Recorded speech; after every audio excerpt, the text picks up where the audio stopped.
নাহিবি সন্ধিয়াবোৰ নিৰ্মোহী চৰাই জাকৰ কল কাকলিৰে মুখৰিত হৈ সন্ধিয়াটো নামি আহে মোৰ চুবুৰীলৈ।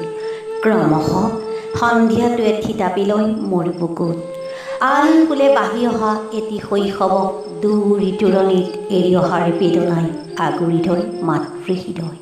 সাতিছো মাধৱ প্ৰাণৰে বান্ধৱ। সন্ধিয়াৰ বতাহত বাঢ়ি আহে প্ৰাৰ্থনাৰ সুৰ। জীৱ যত আছে নেকি বাৰু সেই সুৰত বিলীন হৈ এটি চিনাকি সুৰ, এটি কণমানি মাত, মা কিবা এটা খাওঁ।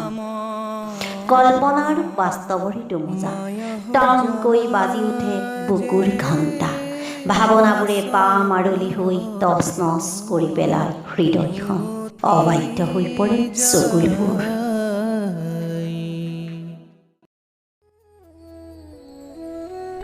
মা মোৰ জ্বৰ উঠিছে, একো নহয় শুন, সাৱধানে থাকিবা। বেমাৰে তোমাক একো কৰিব নোৱাৰে।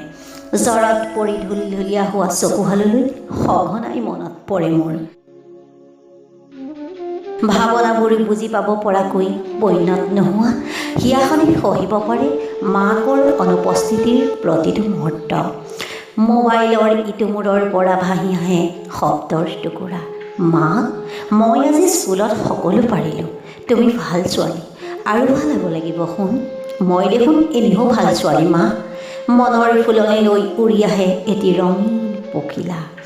মাকৰ সান্নিধ্য সনা সময়বোৰ প্ৰাণ ভৰি উপভোগ নকৰাকৈ পাৰ হয় এই শৈশৱ।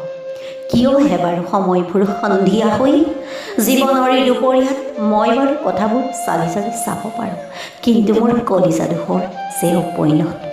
চাকৰিৰ তাগিদাত দূৰৈত থকা মাকৰ অনুপস্থিতিত কণমানি হিয়াখনো চাগৈ ভাগি পৰে কেতিয়াবা।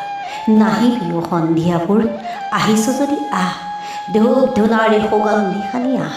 খৰিকাজাই ৰজনীগন্ধাৰ সুবাসেৰে আমোল মোল কৰি তোল মোৰ চুবুৰী, মোৰ হৃদয়।